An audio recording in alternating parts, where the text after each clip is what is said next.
Hey there, cats and kitties. I am the Blues Man, Johnny Blues, coming at you live to talk about the anime series Inuyashiki Last Hero, which just had its final episode, the finale, air not too long, prior to this video.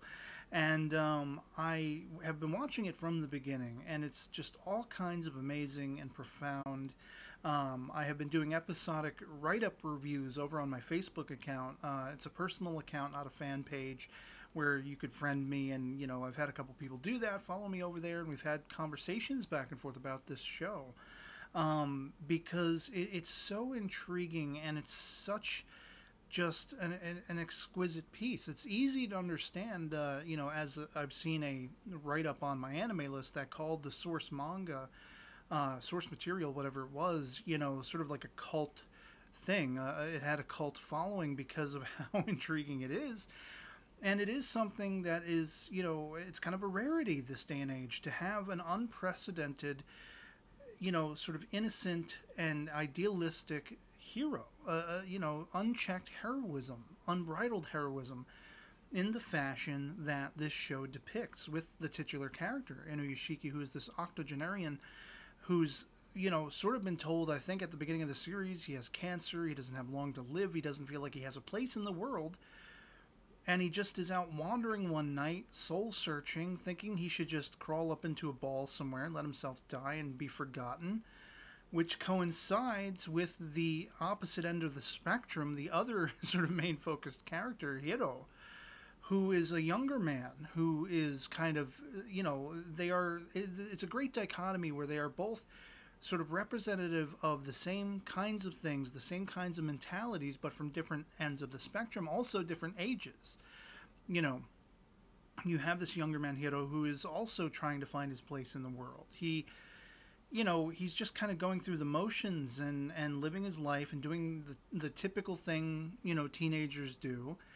And so they start the series, they're both wandering around at night, and they find themselves in this park where there is this sort of explosion that seems to be like a careening alien vessel or something like that, that seems to crash, and both of them are impacted. They are both completely transmogrified into these cybernetic, robotic versions of themselves. They still, for all intents and purposes, retain their identities and everything like that, but everything about their bodies has been completely reconfigured to be robotic and everything like that. And I can only assume that their outer shells are still very much soft to the touch and warm and very flesh-like and things like that, which is why I say it's more cybernetic than robotic, even though they will name check the term robotic again and again and again throughout the course of the series.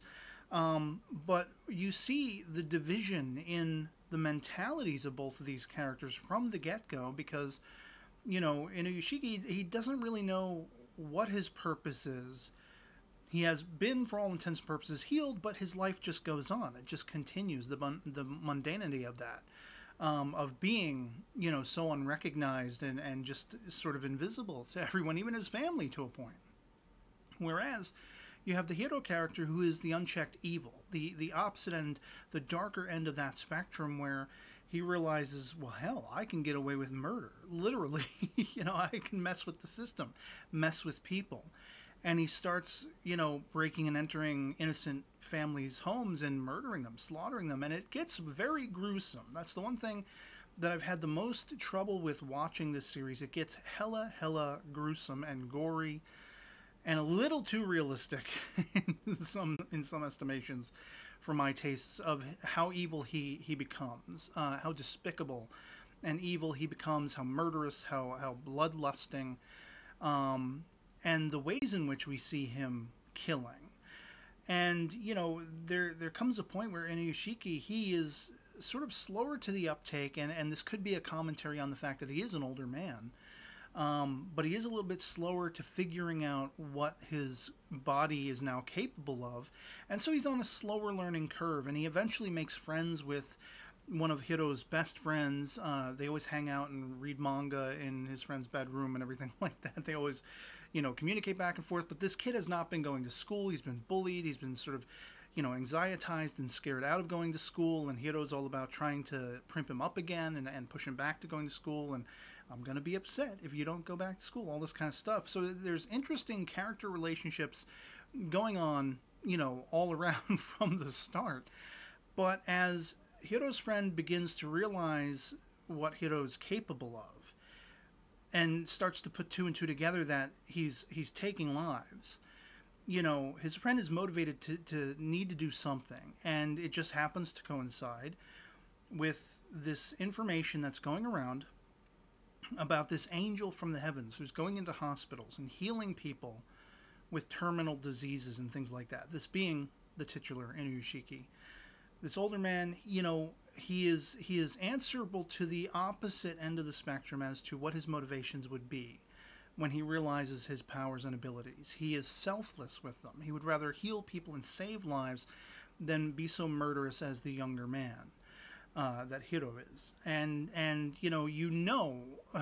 for the longest time that where this is going, the course it is taking, inevitably they have to butt heads.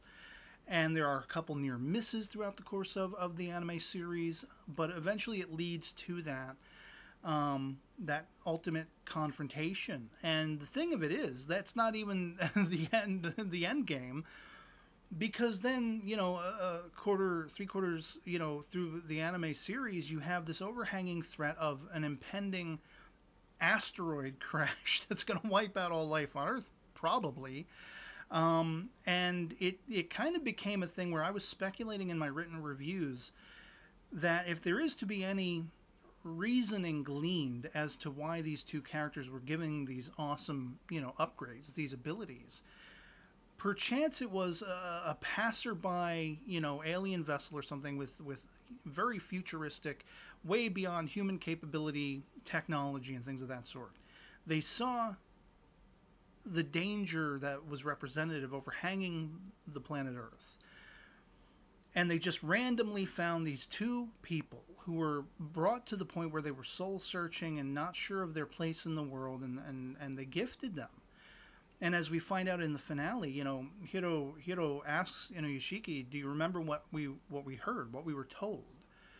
You could destroy the world with these abilities." And I don't think that's exactly what this force that gifted them these robotic bodies, I don't think that's what they meant necessarily. I think it was a call to action. You can watch the world burn if you do not take action.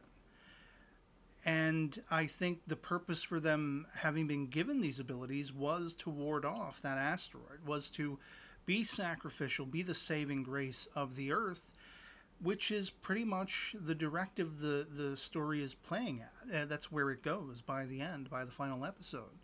But not before, as I say, you have this penultimate confrontation between these two dichotomy-laden, opposing forces. An elder man with the more classical morals and moralistic values and respectability going up against a youth who is rebellistic and has never been spanked and never been necessarily taught, by his ailing mother and all this kind of stuff, whom he loses, and this sets him off even, that much more to the nth degree, to be that much more destructive. And it's not as though Inuyashiki is unwilling to go to that level. There's a point where, in one of the early episodes, there's this crime ring that are kidnapping women and drugging them and abusing them until they OD, and then they just, discard the bodies. And so this young woman who is either newly married, newlywed, or just having gotten engaged, works at like a cafe or a donut shop or something, and the chief crime lord eyes her, ogles her, and they take her. And Inuyashiki, in chasing them down, there's a little bit of a back and forth, a rabbit chase back and forth where he frees her, they get her again, and whatever like that. Inuyashiki, at that point, all sort of the gloves come off, the cuffs come off, and he is willing pretty much to torture and disable the entirety of this gang who have been so despicable with all these young women whose lives they've kidnapped and they've ruined and they've let just, die and tortured and all this kind of stuff. So he isn't beyond sinking to that, retribution level, that vengeance-laden level. And it's such a challenging thing to watch, because you have Hiro, as I say, he's going into houses, he's breaking into houses and killing innocents. There's one of the most despicable displays is his killing a family. A mother's at the stove cooking dinner for her family. He kills her immediately. He goes upstairs and finds the father bathing in the tub with his young infant son.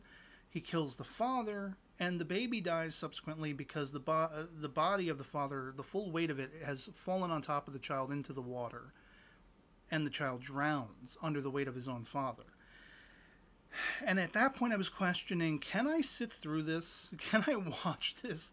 You know, should I drop it? I don't know. I don't know. I don't like the emotions, the empathetic wave of negative emotions I'm getting from it. And this is something they capitalize on again later, where Hiro is just slaughtering people, you know, 6 ways to Sunday, innocent people out in the street through the televisions, you know, because of his robotic matrix. He can kind of kill people through the internet. He can kill people through, you know, camera feeds. And it's so disconcerting. He's trying to bring down airplanes. Inuyashiki, you know, takes him to task where he's saving like 30-something airplanes. And a lot of people die, but Inuyashiki ends up saving a lot of them. And it's not just the lives he's saving selflessly that are not connected to him. It's also a level of him saving himself and his own family. He saves the life of his daughter, and he earns her respect where she was dismissive of him. Similarly so with his wife, and similarly so with his son.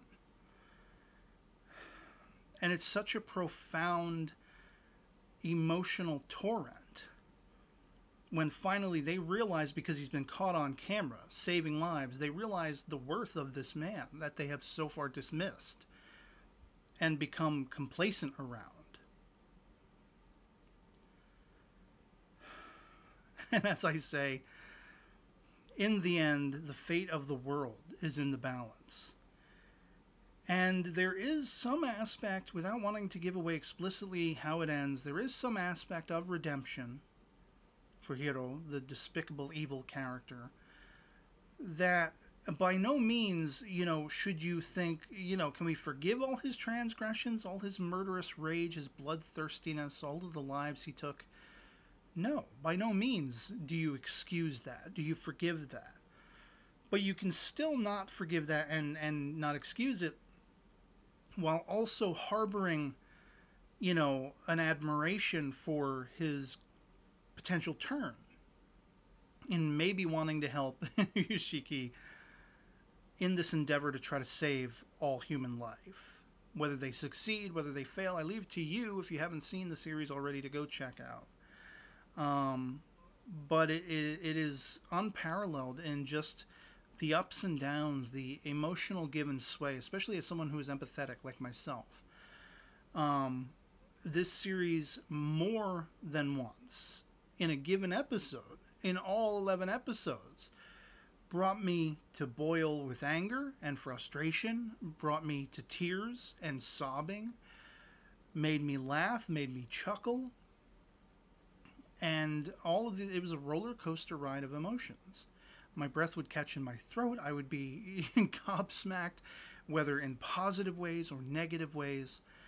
And at the end of the day, you know, as somebody who grew up with these great heroic characters, Captain Kirk, Superman, Optimus Prime, Lion-O, you know, the list goes on, Spider-Man, and all these things, these very selfless characters who were up against it. And it was not just this clear-cut, idealistic view of heroism, because there were, you know, trials that needed to be dealt with. There were hurdles to be leapt over. It wasn't all easy peasy, you know.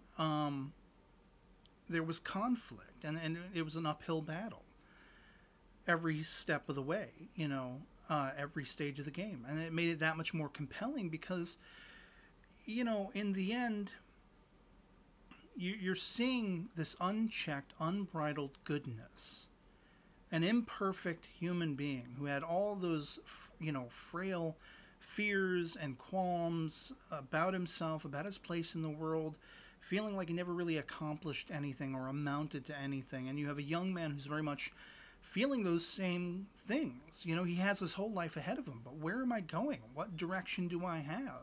What is my place in the world? And they both fundamentally question not only their existence, but what is their purpose. And this series gives them a purpose.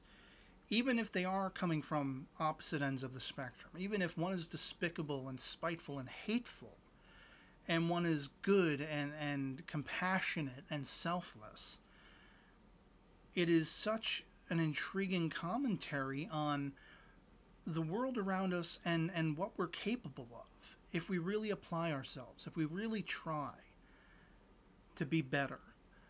And it was just an amazing, amazing series. Very profound, very amazing. All the superlatives I can't even, that aren't even coming to mind right now are all befitting of how incredible this was as a series. And very, again, as I say, emotional. I mean, it again brought me to tears, to sobbing, to rage. 2 or 3 times I was ready to just call it quits and not watch it anymore because of the horrors that the hero character was unleashing. But I had to see it through. I had to see Inuyashiki reach his full potential and answer to that.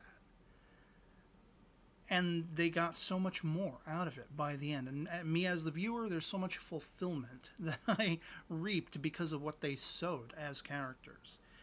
So I'd love to hear from you guys in the comments below. If you watched Inuyashiki Last Hero, if you enjoyed it as much as I did, if you got as much out of it as I, am talking about in this video, love it or hate it, anything goes in the comments below. Of course, if you didn't have a particular taste for it, I'd love to know why that is. Our POVs can certainly disagree. It's all about the topic of talk and talking about a fascinating, even if you didn't happen to like it, even if you didn't get anything out of it, you would be hard-pressed to argue that it wasn't fascinating and intriguing at the very least. But an intriguing, fascinating anime series such as this one was. And, yeah, otherwise that'll be pretty much it for me on this. If this video finds you well, and I'll catch you all later. Peace.